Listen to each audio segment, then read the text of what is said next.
বল্টু গেল ঈদের শপিং করতে, অথচ পকেটে কোনো পয়সা কড়ি নেই। তবুও বল্টু শপিং মলে হাঁটছে আর কাপড় জুতা প্যান্ট দেখছে। হঠাৎ একটা জিন্সের প্যান্ট দেখে বল্টুর খুব ভালো লাগলো। লোভ সামলাতে পারল না সে।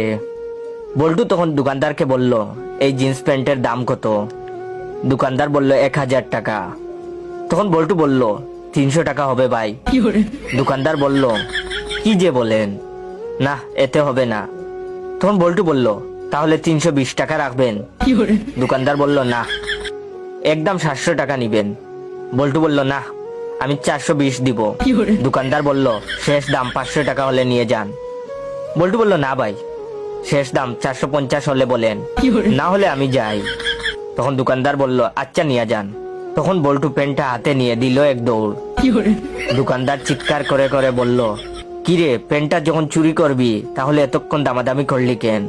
বল্টু দৌড়াতে দৌড়াতে বলল, আরে দামাদামি না করলে তোমার 1000 টাকা লস হতো, এখন 450 টাকা লস হয়েছে।